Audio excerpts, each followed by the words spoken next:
Moving on to vehicle sales numbers, the industry saw growth of 20.7% year on year. A bit of a surprise there, and a pleasant surprise amidst all the bad news that we're getting around the world.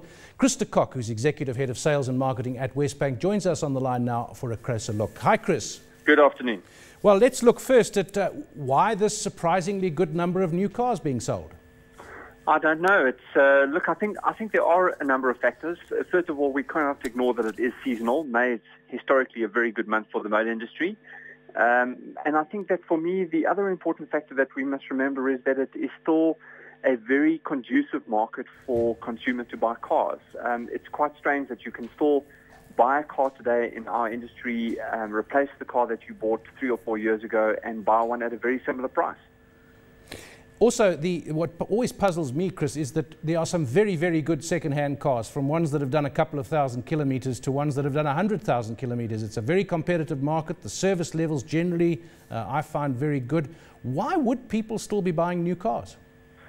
Well, I think it's got to do with it's got to do with a bit of history. First, let's go back 2007, 2008, 2009. We had 3 very lean years there. Everybody knows the reasons why they were very lean. But when you have low new car sales in a particular year, you can foresee that in the 3 and 4 year period after that, there's going to be a shortage of used cars. So in those 3 years, we sold a low number of vehicles. So now, 3 or 4 years later, there is a shortage of used cars. Now, what does that do?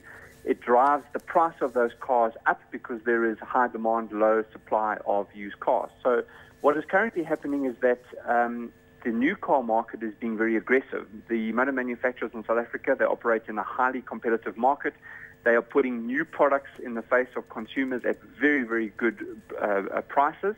And the result is that the gap between new cars and used cars is just too small. So the decision when consumers look at a used car versus a new car, the pricing differential is so small that they'd rather go new.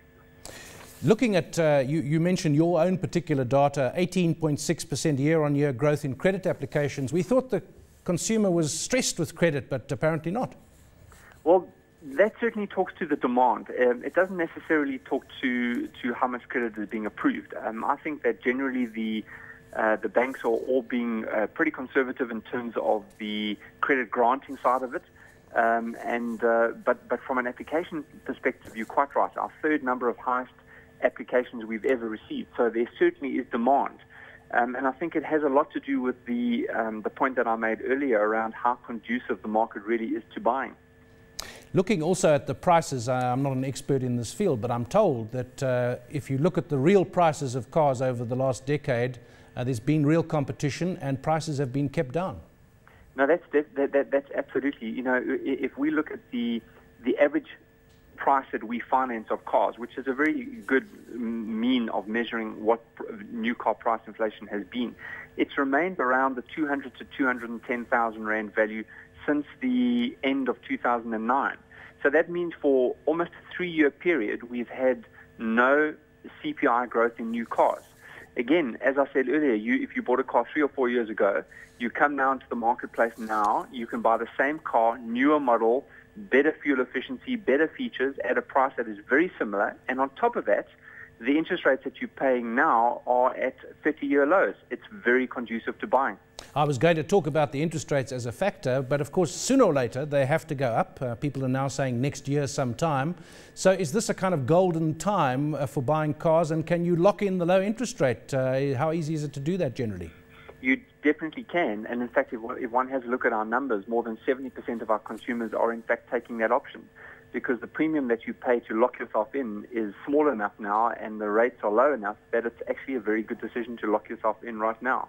And what are the risks to this great market that we have here? Obviously, there are a number of risks. Interest rate is one.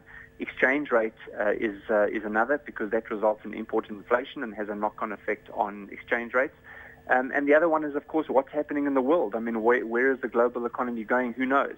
But right now, in this period, it is a golden period, and consumers are taking advantage of it. A year from now, are we going to see a similar kind of growth? Well, it depends on a few things. The interest rate does concern me a bit, because I think that is going to begin to put pressure on CPI. And we always say there are 2 serious factors that affect car sales. One is the price of the car itself, which is the CPI, and the second is the interest rate. So if it puts pressure on car prices, the likelihood of imported inflation having consequences on a number of other products could push inflation up. And that in turn will push interest rates up, and those two factors could start to dampen this golden period. Now, when does that happen? Who knows? I mean, the rand is under pressure right now, but my sense is that that will pass, and that number will begin to return to the higher end of the 7 range. And if that happens, then provided we don't have a blowout in Europe, I think the situation could remain in this sort of guise for another easy year or two. Is it possible to calculate how much of our market is exposed to the rand in terms of imports of whole vehicles and of parts? It's difficult to work out because we don't know to what degree is the imported components of each of the cars that are sold in our market. But safe to say that it is substantial, because obviously we've seen over the last 10 years a dramatic rise in the proportion of fully imported cars that are being sold into our market. The whole Korean contingent of cars, the Hyundais and the Kias, which today make up a significant portion of our sales,